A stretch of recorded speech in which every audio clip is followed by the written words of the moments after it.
હાલો મિત્ર, જય શ્રી કૃષ્ણ. ફરીથી સ્વાગત છે તમારું આપણા કિચનમાં. આજે આપણે વાત કરીશું પેટની દરેક સમસ્યાઓ જેવી કે ગેસ, એસિડિટી, પિત્તના, રામબાણ, ઇલાજ વિશે. તો દરેક સમસ્યાના ઈલાજ માટે આપણે એક ચૂર્ણ બનાવશું.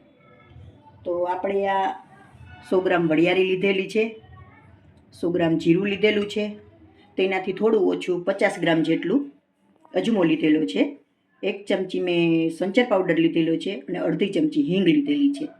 તો આપણે બધું શેકી લેશું એક કડાઈમાં. જાડા તળિયાવાળું કડાઈ લેવાની એટલે આપણે બળી ન જાય, અને વારાપતી શેકવાનું એક એક વસ્તુ. તો આપણે હવે શેકી લઈશું. તો આપણી કડાઈ ગરમ થઈ ગઈ છે, તો આપણે પહેલાં વરિયાળી શેકી લઈશું. વરિયાળી તમારે બધી વસ્તુ એટલી જ શેકવાની કે એનો અંદરનો ભેજ ઉડી જાય ને ત્યાં સુધી જ શેકવાની, એકદમ બળવાની દેવાની, અને સતત ચલાવતું રહેવું એટલે બળી ન જાય, તો જ તમને ગુણકાર થશે.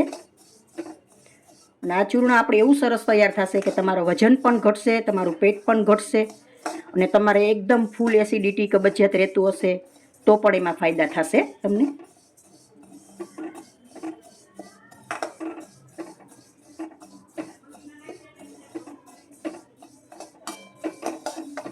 એકાદ મિનિટ માટે જ શેકવું, બહુ વધારે નહીં શેકવું. વરિયાળી આપણી શેકાઈ ગઈ છે, અને એક બાઉલમાં કાઢી લઈશ. હવે આપણે જીરું શેકી લઈશું. એને પણ સતત ચલાવતું રહેવું અને ભેજ ઉડે ત્યાં સુધી જ શેકવું, એકાદ મિનિટ જેટલું જ.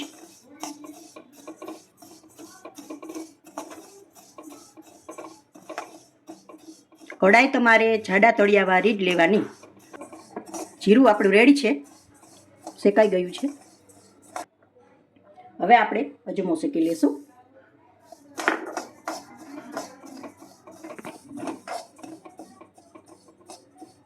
ગેસ થોડો ધીમો રાખવો, બહુ ફાસ્ટ નહીં રાખવાનો.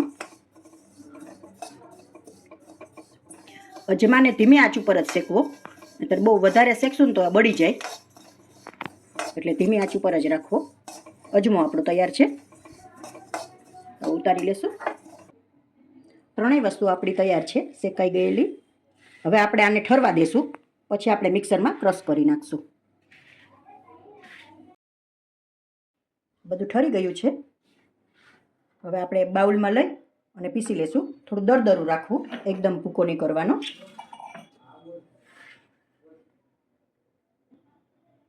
જો આ રીતે પાવડર કરવાનું છે ચૂરણાનું. મેં હિંગ અને સંચર પાવડર બે મિક્સ કરી દીધું છે એમાં પીસવામાં જ. હવે આપણે બધું પીસી લેશું. તૈયાર છે આપણું ચૂર્ણ. જો મિત્ર તમે આ છે ને ચૂર્ણ બનાવશો ને તો તમને 5-6 દિવસમાં જ તમને રાહત દેખાશે. એટલે તમે જરૂરથી આ બનાવીને ઉપયોગ કરજો, અને આ તમે મહિના દિવસ પણ રાખી શકો બનાવીને. એરટાઇટ કન્ટેનરમાં ભરી દેવાનું એટલે ખરાબ નહીં થાય. જો મિત્રો તમને મારો વિડીયો ગમ્યો હોય તો લાઈક, કોમેન્ટ, શેર કરશો.